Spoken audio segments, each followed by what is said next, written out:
Hey, everybody. Welcome to another episode of Church Leadership Lab. We're really glad that you are watching this or listening to this, wherever you find yourself. Our goal is to have conversations that empower healthy churches. And so we are really excited to do that today.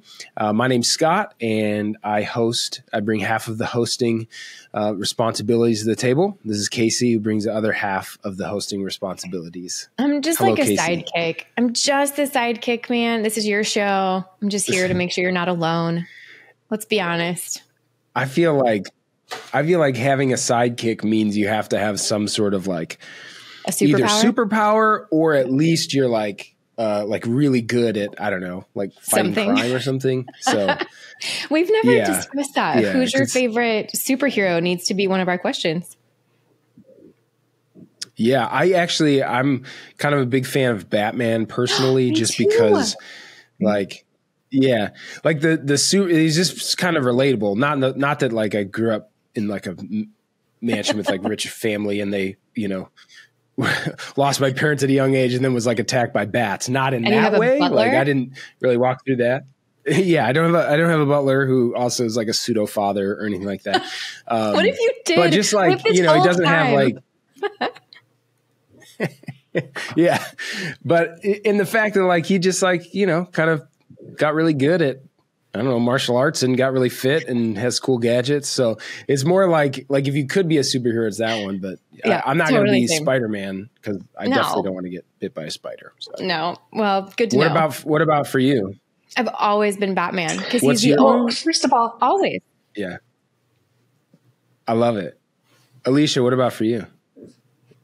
I didn't know I had to bring superhero status to this conversation, but I actually do. My kids are big fans of PJ Masks.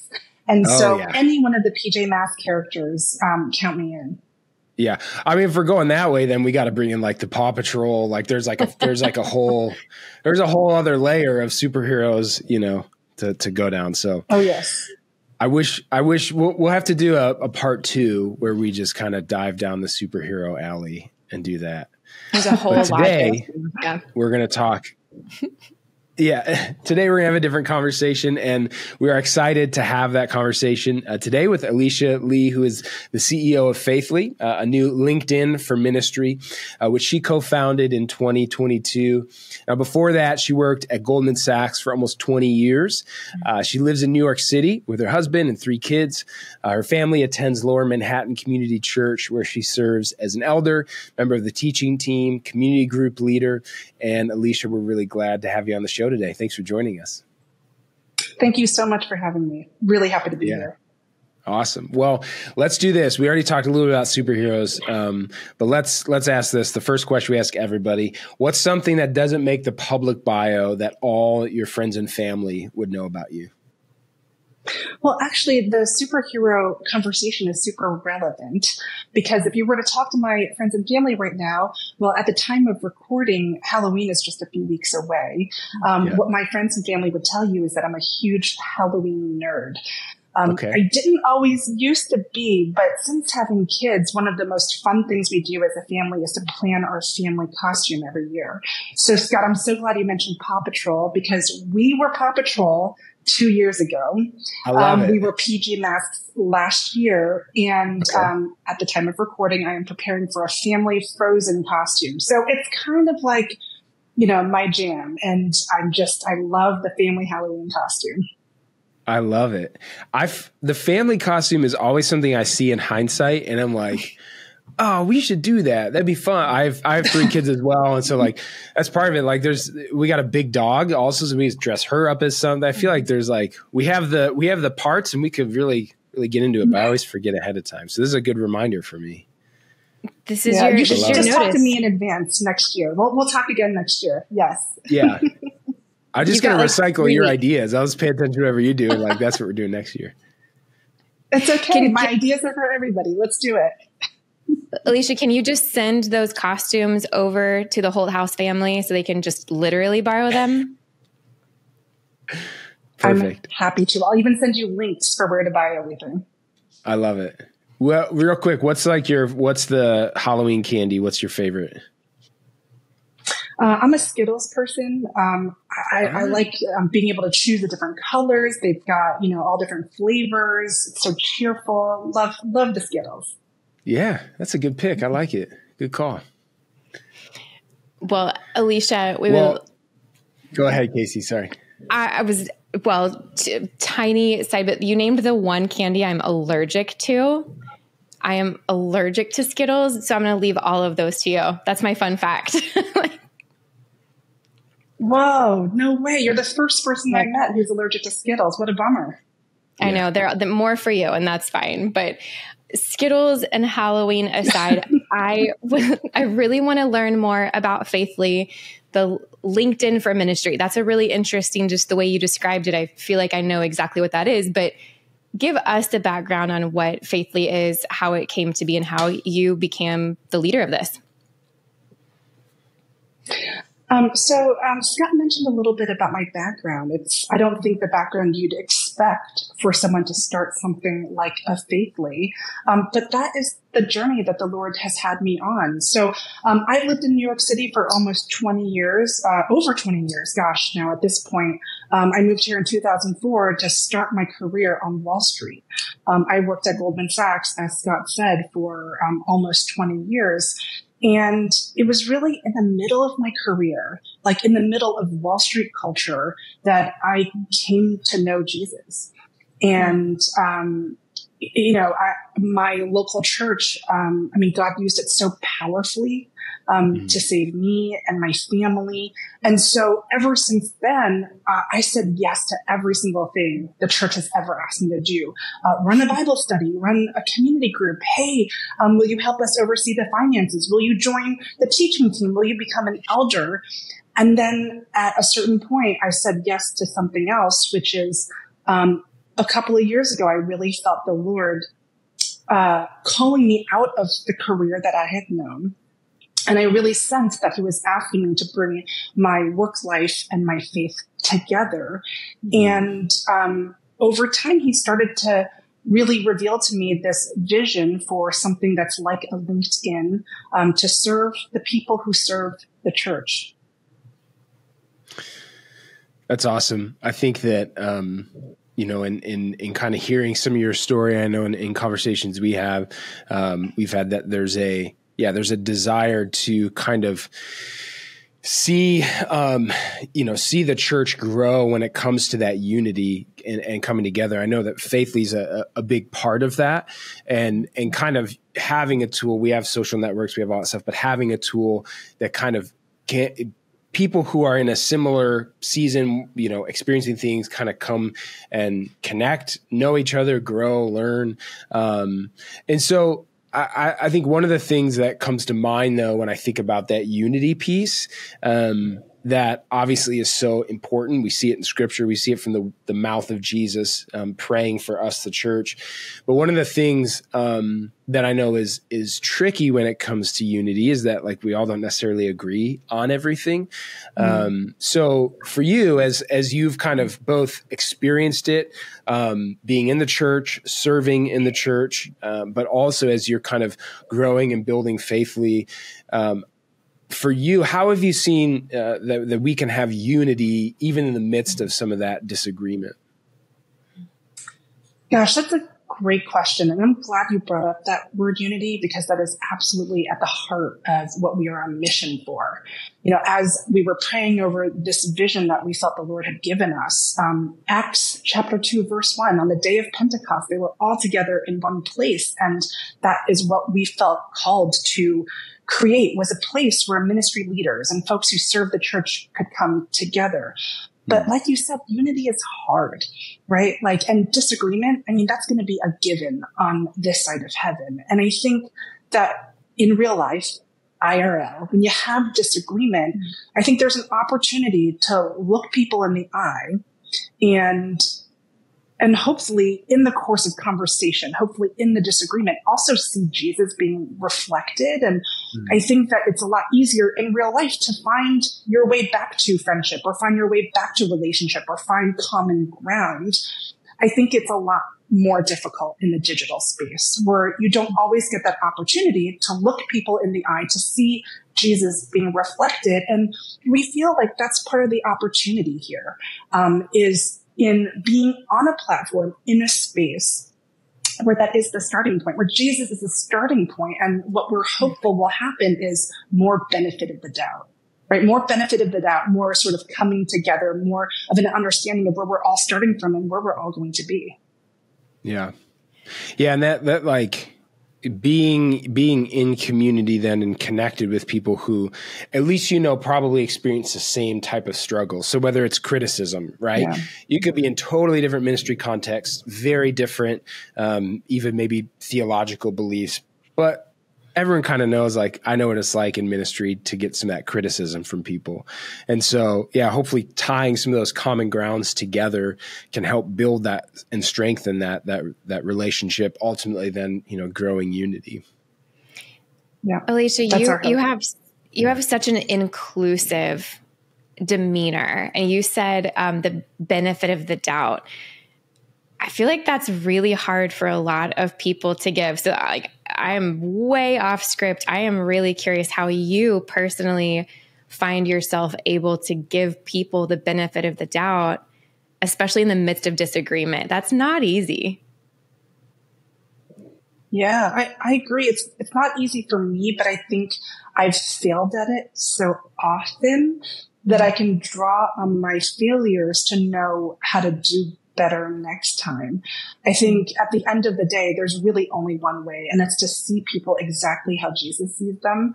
And I think that when we can know that we've failed in past circumstances, we can sort of see past the current circumstance and see our way towards that. Like, how would Christ view them in this situation? Am I giving them the ocean of grace that I myself have received time and time and time and time again? I need to practice a little bit more of that. Yes, easier said than done. I have to I'm reminding myself all the time. And God reminds us all the time, right? He reminds us in the Word. He reminds us in prayer and through other people too. Like, conversations like this are so helpful. Yeah. Well, that kind of leads to this whole concept of community, right? And finding common ground and giving the benefit of the doubt, especially when we have similar experiences. So building that support system, especially around ministry leaders. So having people who understand a similar struggle, obviously, is really critical for pastors and church leaders. So how can we grow in those communities together when we have similar experiences? I think we have to be very intentional about it. It doesn't just come to us automatically, and I think we need help. One of the things that I've learned about the ministry world as I've dug into it is a lot of the challenges actually aren't so unique to the ministry world. And I'll give you an example. When I was working at Goldman Sachs, so my clients at Goldman were chief investment officers of big asset managers, or they were sovereign wealth funds, or really well-known hedge fund managers. And one of the things that we did as a trading business that they all valued so much was just to bring them together, right? And they were really intentional about seeking that, and we were really intentional about providing that help. And I think that in the ministry world, for church leaders, for anyone who's really serving in or around the church, I think we all need to be really intentional about it, and I think we all need help. Yeah.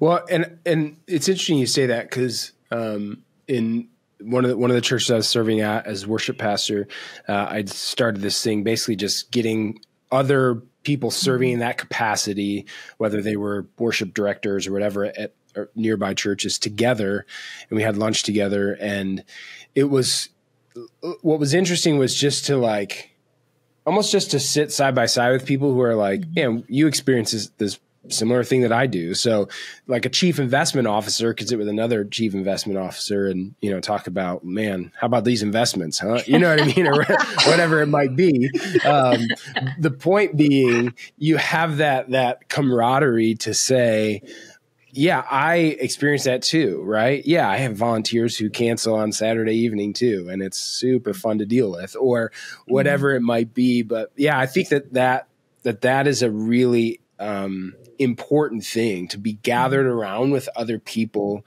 who go, yeah, me too. Because not only can you help when it goes bad, or when it's like, man, this is so frustrating, or man, I'm so tired after Easter, or whatever it is, but also, hey, I want to grow, stretch, take the next step. How can I do that? Like, all of that can kind of happen in those environments with other people walking, side by side. That's exactly right. So is this kind of this camaraderie, this sense of community, is that really what kind of led to Failthy? And how does that help foster that community? Like, connect the dots for me here on what the Failthy platform is and what it does.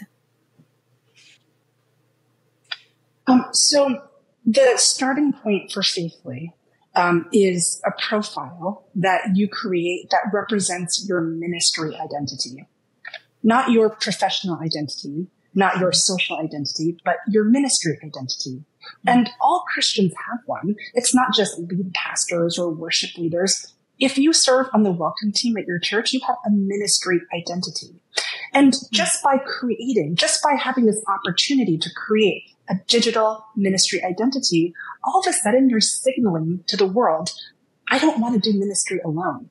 Like, I know I'm not supposed to do ministry alone. And that, I think, is a really powerful starting point for the community and the connection and the collaboration that we are all called to as we build the kingdom. And so from there, we are trying to put really practical and really valuable tools in people's hands to facilitate all of that. So from your ministry identity, you can connect with others, maybe in your area, maybe who do something similar. You can share resources. On our feed, we have a forum where you can do Q&A on your ministry challenges. We have a job board. We have a new feature that we actually just rolled out that I'm super excited about, called Failthy Groups. So over the past year, as we've talked to hundreds of people in ministry, the one thing we hear over and over again, beyond just I want to be in community, is also I want to build community. I want to create community. And so we're putting a very simple, but we think a very powerful tool in people's hands to go and create community. And that community could be a community to encourage and equip, like worship pastors having lunch and, being able to also be in a digital room together, just like Scott was talking about before. Or it could be a children's minister who needs to create a community of volunteers who really feel like they're doing something when they organize a VBS or a fall festival. And so our Failthy Groups product, it has, some of these essential features like an interactive prayer board, like group chats, like a drive to share files that really we hope will allow our members to build community for whatever ministry purpose they have. Yeah, I love that. I think that you're putting some of that kind of tangible, resources at people's hands to be able to do some of what we said, to grow in community and unity. I love it. Hey, I'm curious. Can you share a little bit about, like, I love what you all are doing right now and the heart behind it. What does some of that look like as things grow for you? And like, what's maybe some of the stuff that's on the roadmap or the dream for what the future looks like for Failthy? Well, there's lots of, practical tools and features that we're dreaming about all the time, like easy video conferencing features or webinar features or event creation features. I think, all of that is sensible and valuable to our members. The direction where we're dreaming, though, is one where Christians understand that ministry is not just for pastors. We hope that when we're able to bring together scale in this space, that'll be something that attracts the broader church. That'll be something where, for example, I think if we are able to really bring people together in one place, I think we would probably be the go-to directory of churches, for example. And so if you're moving from, let's say, Tennessee to Minnesota, you shouldn't be Googling to find out which church to go to. You should be tapping into a resource and a platform like Faithly that has that information sort of embedded in what we're doing. So that's just an example of where I think, like, when you can start to get ministry leaders and people serving the church in one place, you can really start to benefit the entire church. But I think that's pretty far down our roadmap. There's a lot that we want to build for ministry leaders today. And, lots of dreams and lots of different things we'll be working on to get there. Yeah, that's awesome. Well, one thing I'd love to ask you, and I have a feeling I could guess on the answer just based on our episode so far, but I won't do that. I'll just ask. It's a question we ask all of our guests. And again, our goal is conversations that empower healthy churches. So for you, what's one essential component of a healthy church? For us, what we would love to see more churches do, and I don't mean the church as an organization, I mean the people who are leading and serving at the church, is just to pick up their heads and look around and see what other churches in their area are doing, to see what other nonprofits are doing, to see what other, parachurch organizations are doing, because we're all doing the same thing. We're all headed in the same direction. We're all building the kingdom. And I think if there's more connection, more collaboration, I think that our efforts and the fruit will just multiply. Yeah, that's fantastic. I love that.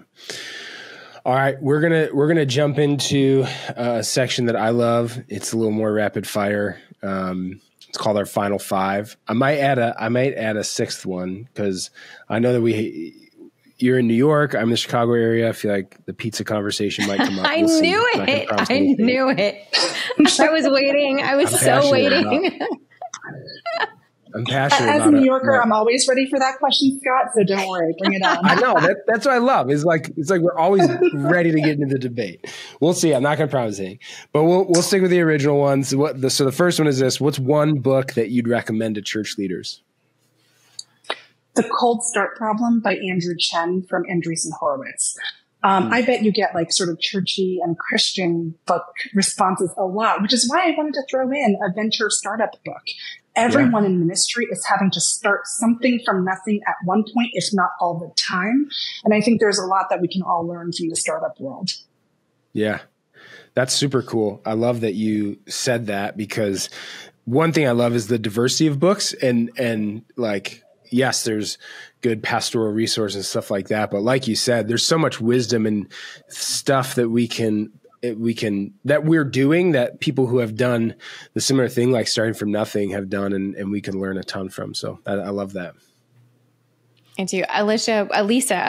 Oh my goodness. I was going to say listened, and I combined your name in there too. Alicia, what's the last thing that you listened to on Spotify or Apple, whatever?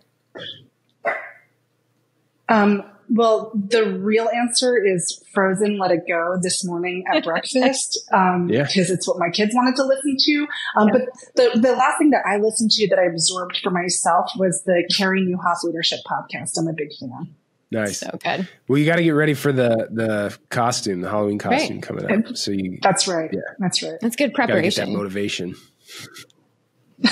Yeah. Well, all right. This next one is especially interesting given that you're in kind of the tech space of sorts, but what is your favorite piece of technology?